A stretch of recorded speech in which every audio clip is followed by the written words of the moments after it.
Hi there, Mike Reynolds for Real Life After 70.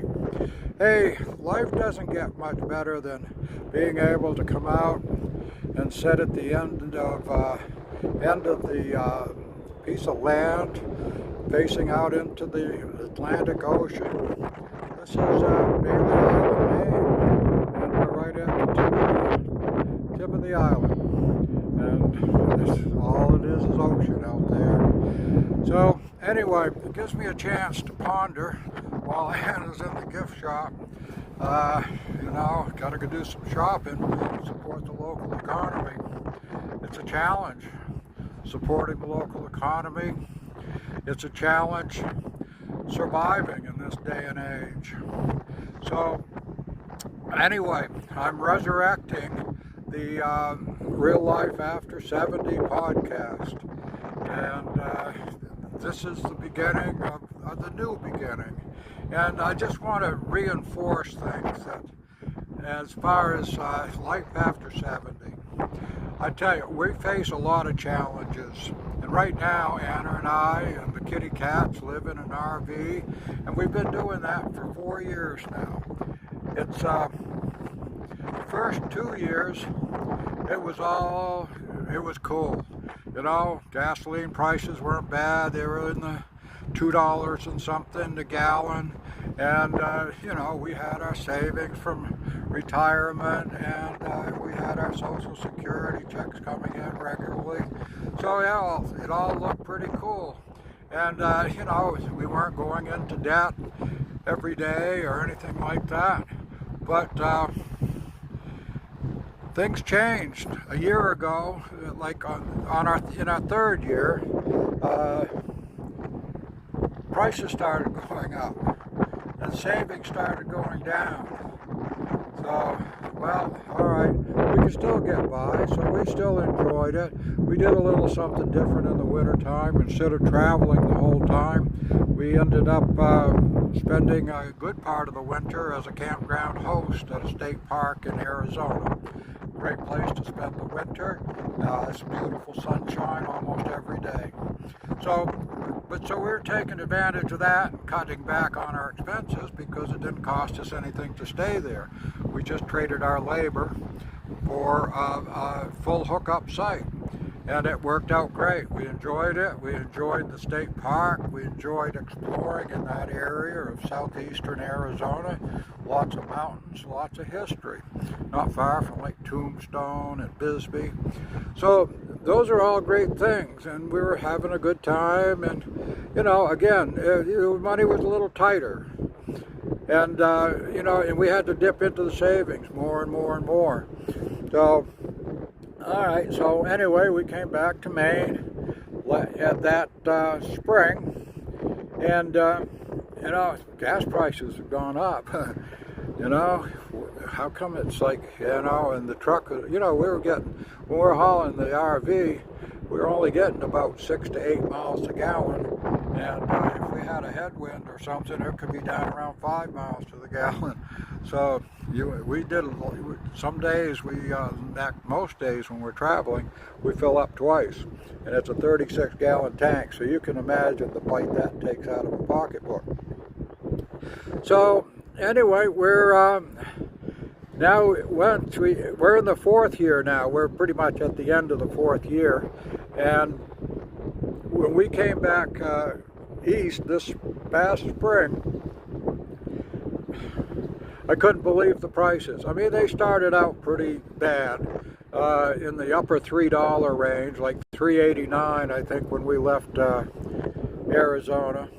And then we traveled east, and we spent a couple of days in Louisiana. There was a music festival that we wanted to attend, and some folks that we wanted to visit with for a couple of days, and we did. We spent 2 nights there, and with gracious host, and we enjoyed the entire visit.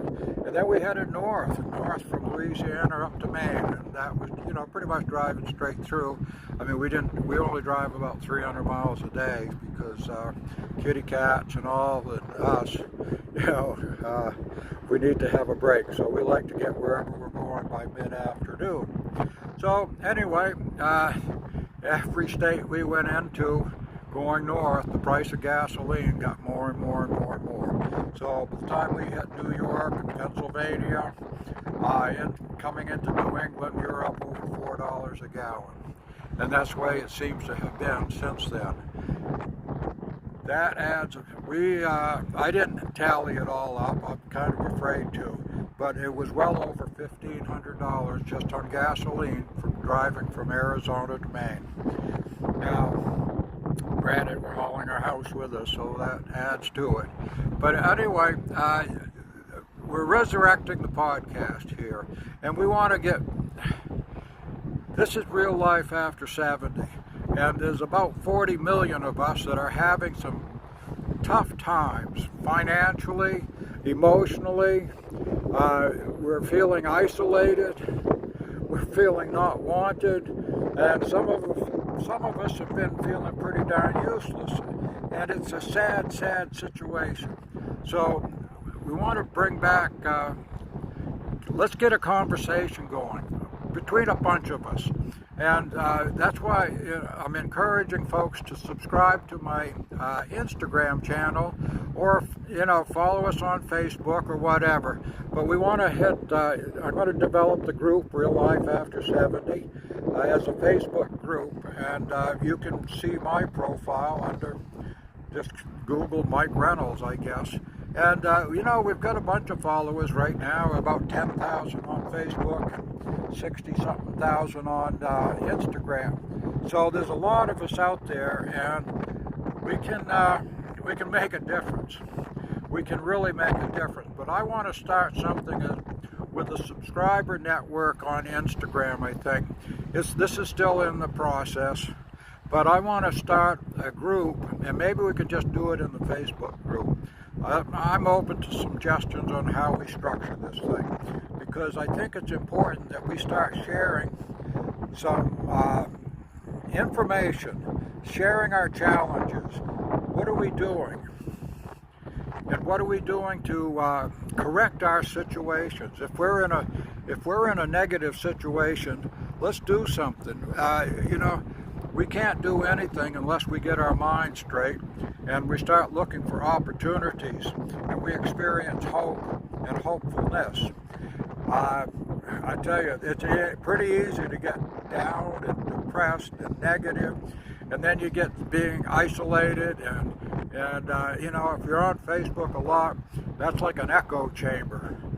So anyway, I'm going to close this one off. I've gone long enough. I think we're almost about 8 minutes long or something like that. So leave me a comment. Give me some suggestions. Let's build this community up.